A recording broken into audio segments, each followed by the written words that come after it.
Sports coverage of the NFL brings us to the steel capital of the world, Pittsburgh, PA, and Heinz Field. Coming up, we've got what should prove to be a good one between the Baltimore Ravens and the Pittsburgh Steelers. This will be fielded on the back line of the end zone. And no thought to bring this one out. He'll just go down to a knee, and they'll take over at the 25. So here come the Ravens with their first look on offense. They're led by their veteran quarterback in his 9th year now out of Delaware. It's Joe Flacco. Started the first game of his rookie year and then didn't leave the lineup for a long time before suffering a knee injury and has rehabbed and made his way back. If you want a guy who can throw the long ball, you want Joe Flacco in your lineup. Here's Justin Forsett, his first carry. And he'll go down right at the 30-yard line. 5 yards is the tally on first down. That brings up 2nd and 5. And if this offense is going to flow today, certainly the running back will be a key piece. Without a doubt, because they asked their runner to not just do that, but to block, to catch, to help set a tone for their offense.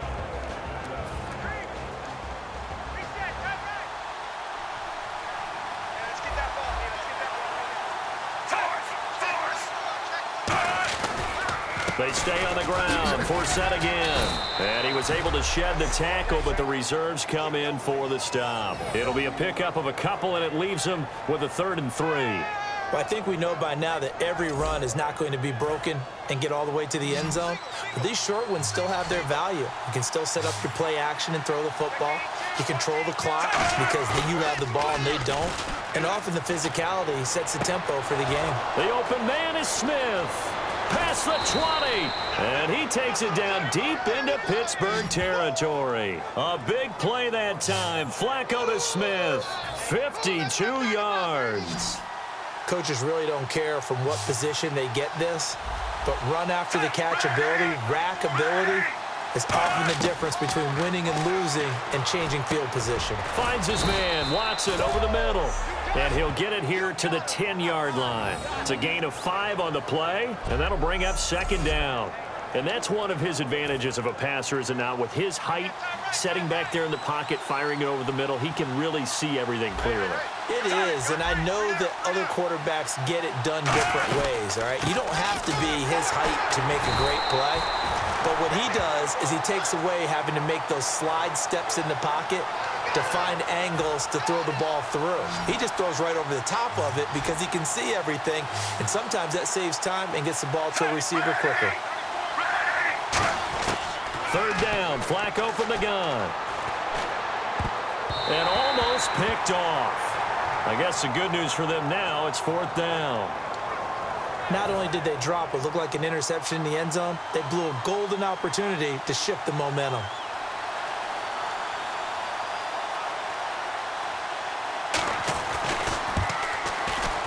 And Tucker's kick right there. It's good. And the Ravens strike first at 3-zip. So they come into enemy territory. Nice drive to start the game, but they probably wanted 6. They only got 3. I agree with you totally. That's the expectation. When you get the ball and you start moving it and you're rolling, you think you're going to end up in the end zone. But they should be happy with the 3. A good way to get things going here in this game.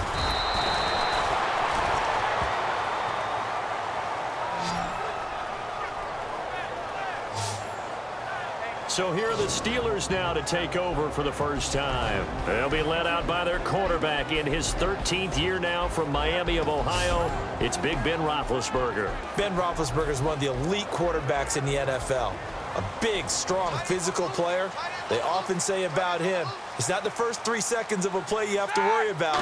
It's the next 3 seconds after he bounces out of a hit and makes a big play downfield. And he's got the AFC leader in receiving yards last year, Antonio Brown.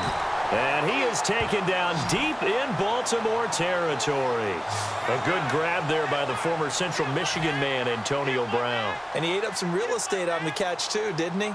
I think the most impressive part of it, though, if there's a chance for him to get the football, even though he was covered well, he somehow finds a way to get it. And he's able to get this inside the 10 now to the 9. 9 yards is the pickup there, and they'll have a 2nd and 1. I go all the way back to college with Le'Veon Bell, one of the better body transformations I've seen, from a big, thick power back to the guy we see now who can do everything. And 2 years ago, of course, last year the injury, but 2 years ago over 1,300 yards. I think they think he can top that this year. I don't think there's any question about it. And when you're playing a quarterback with some experience and some moxie, you enter the danger zone when you decide to blitz him, because if he's able to diagnose as he did on that play, he can hurt you downfield. He reads defenses so well, doesn't he? He really does, and the best part about that play for him, I don't think that was his primary target. I don't think so either. I think he had the read, figured out where the blitz was coming from, and went to a secondary target for a really nice gain. One of the beauties of a 3-4 defense is that you have flexibility with your linebackers, and you can put them in different spots. But one of the downsides is... And caught in the end zone. Touchdown, Steelers. Antonio Brown from 3 yards out. And the Steelers have taken a first-quarter lead. And all about timing there on that short slant, Charles. Exactly right. That was timed up so well. The route, the throw, touchdown. And this is up and good to make it 7-3.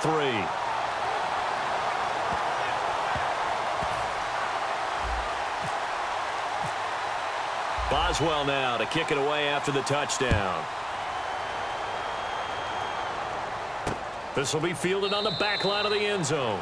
And no run back here. This will be a touchback, and it comes out to the 25-yard line. The Steelers defense getting ready here for this next possession. And last time out, they gave up the chip shot field goal, but obviously could have been worse than that. I think they felt pretty good about only giving up 3. No doubt about it. Anytime an offense gets into the red zone, the thinking naturally for the defense is, okay, 3 points. We're going to give up 3 here, but let's make it no more than that. They met their goal. On the other side, though, the offense, they weren't very happy. No, because there's an opportunity. Once you get to the red zone, you're not thinking about kicking a field goal. You're thinking about how do you get into the end zone, and when you don't, you walk off the field feeling a little bit of failure on that drive. Yeah, who will have the better feeling at the end of this drive? So they'll get a little extra time to come up with his third down play as we've hit the end of quarter 1. 7-3 the score. More from the Steel City coming up after this. Second quarter now. Brandon Gaudin, Charles Davis with you. It's the Ravens who have the football. They do, however, have a tough 3rd and long coming up.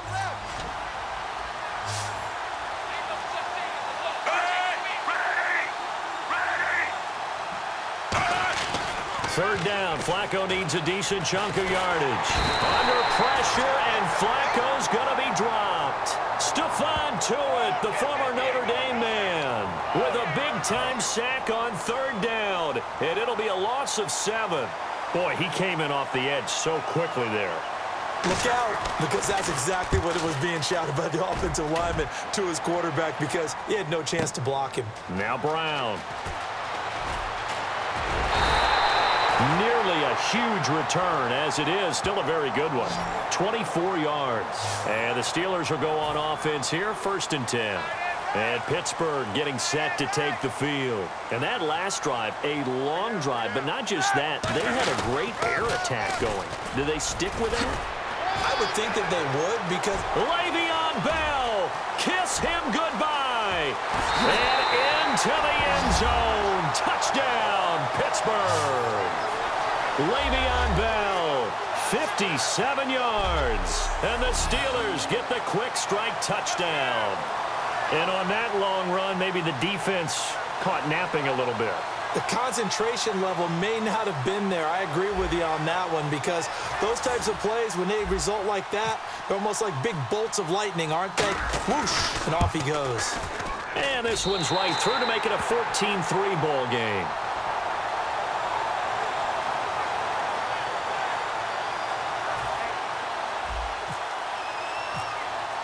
Boswell now to kick it away after the touchdown. Fielded about a yard deep. Penalty marker is down here. And he'll take this up past the 20 and down at the 22-yard line.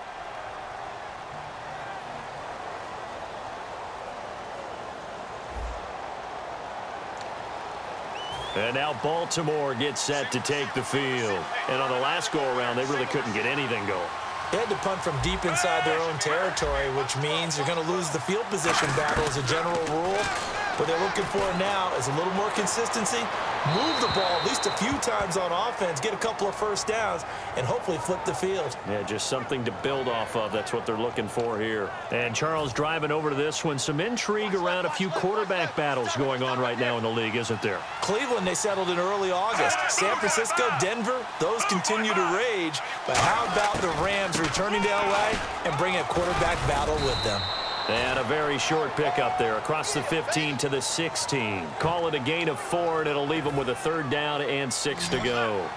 I know we always worry about when a running back is over the age of 30, but Justin Forsett didn't have a lot of carries prior to 2 seasons ago. And last year, you remember, of course, he missed 6 games with a broken arm. Of course, the Ravens, they had him. And a Steeler pressure too much here. He's going down. Jarvis Jones in there to get him for a loss of 3, and it'll be 4th down. Here's Sam Cook now, standing about a yard deep in his own end zone. He gets this one away, and boy, it's another boomer. With it is Brown.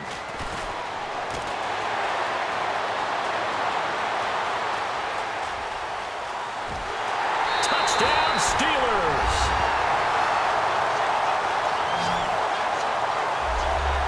I know the question will come up. If Antonio Brown is maybe the best receiver in the game, why would you risk him on special teams?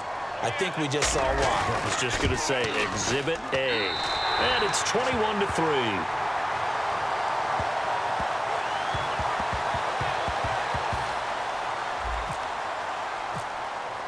So after the punt return touchdown, let's see what their opponents can do with this kickoff. Fielded about a yard deep. And he'll take this across the 25, a couple extra yards up to the 27-yard line. And the Ravens taking the field. And they're coming off a 3-and-out, my friend. I think they've got to look at that play sheet and go to a spot that they haven't gone before. Time to shake things up a little bit to try and get this offense moving. Okay, so how do you do that? How do you shake things up? You look at what you've called before, realize it hasn't worked Go to something else. and maybe you try and find one of those special plays from one of your better players, and maybe try and hit something big and get things going in the excitement area. 2nd down, Flacco now. Finding time. Dumps it off to Forsett. And he's able to take this one up to the 35-yard line. That one good for 10 yards. And that'll bring up a 3rd and 1. And at his size, he's a smaller back. You can get him the football. He can kind of get lost, make someone miss. It's good for him. Yeah, it's great for him. I like what you said there. Sometimes he gets lost in the traffic a little bit, but get him out in the open field into some space. That plays to his strengths the best and keeps him out of it where all the big boys are, you know, make someone miss in the open field. They give him 7 yards on the play, and they do pick up the conversion on 3rd down. 2 minutes remain here in the first half. Back to Heinz Field after this.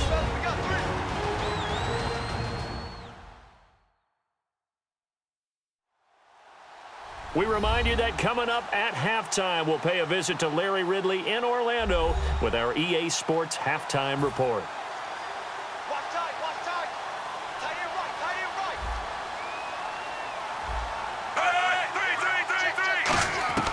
On 1st down, Flacco. Under pressure, and Flacco's going to be dropped. Daniel McCullers continuing to fight downfield. The big tackle gets him for a loss of 11. Flacco here on 2nd down. And he finds a man with a crossing route. And he'll get it out to midfield. Looks like, yeah, they'll spot it right at midfield at the 50. And they're going to hurry back to the line now. Flacco from midfield. Oh, he's got a man wide open, complete. And he's brought down after a good gain. It's a big play there for Baltimore. And even 40 yards. Now, that play will end up on the highlights, and you'll see it all over the place. But what you won't see, the offensive line that brought the extra time, that allowed for the big completion downfield, those guys made that play possible. And he just throws this one away. Smart decision here this close to the end zone, and it brings up second down. 10 yards still left on second down. It's a tried-and-true formula, and I don't think it'll change for as long as we play football. If someone's trying to throw the ball and you can put pressure on them and make it tough, that's only going to help your defense. Yeah, he's since being hurried. He got rid of it. Now the pressure gets there, and he goes down just inside the 20 at the 19. So the offensive unit called the TO, and now we are ready to resume play. Way back at the 19 now. What do they have here on 3rd and goal? 3rd and long for Joe Flacco. And that is incomplete. Mike Wallace, the intended receiver. And that's going to make it 4th down. Here's Justin Tucker now for the Raven field goal try. From the left hash, it's a 36-yard attempt.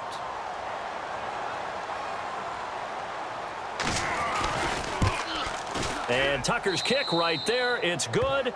And high fives for that one as that drive ends in 3. So the drive stalls out, but they are able to put 3 points on the board. Yeah, just a yard or two shorter than an extra point, so no problems converting there. That'll be taken in the end zone. What a spin. Out comes the Ravens defense now as they get ready for the next possession. And maybe for them at this stage, it's sort of put up or shut up time. They need to stop trailing here. Oh, I'm with you totally on that one. They've got to go out there now and put an end to what's been going on in this ball game where they've just given up points, got pushed around, so to speak. Well, this is taken in. It's complete. And he does take it in for the touchdown, but a flag on the field, and I don't think this is going to stand. Yeah, don't put the points on the board just yet.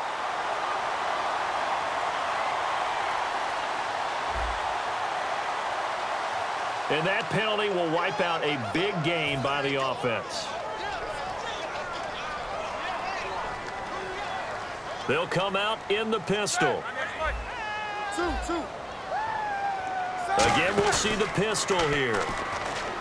They go play action here on 1st down. And his throw's going to be incomplete. Sammy Coates, the intended target there. And Charles, a little random sidebar, but it ties in with the NFL. One of the coolest things the first weekend of exhibition games was when the Ravens tuned into the Olympics. Certainly did. They stopped the game. Everyone watched the big screen to see Michael Phelps go for the gold in the 200-meter swim. Baltimore-born man, and he got it done. Yeah, it was a special, very cool moment. And now the Ravens are going to take another timeout. So that means they're down to 1 remaining here as we head toward halftime. Now the Ravens bring out an extra defensive back here on 3rd down. Could be a blitzer. They'll run with a backup. This is Williams. And he'll get it up to the 12-yard line here. They'll get 6 there on the run, but it brings up 4th down. The Steelers call here on the Aussie, Australian-born Jordan Berry now to punt this one away. Back deep for the Ravens, Michael Campanaro. And now a low liner. I think he mishit it. That's taken at around the 40. Just a 25-yard punt. Not what he was hoping for by any stretch. And possession will change here with very little time remaining until halftime.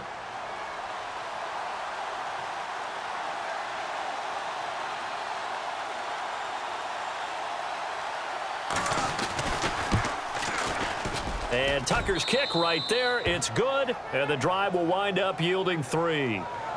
So that one is his 3rd of the game. Now, if you're wondering, that's only halfway to his career high, as he once had 6 field goals. Brandon, 6? Let's hope we don't get that again, please. Okay, can we see a few touchdowns here and there? That'd be nice.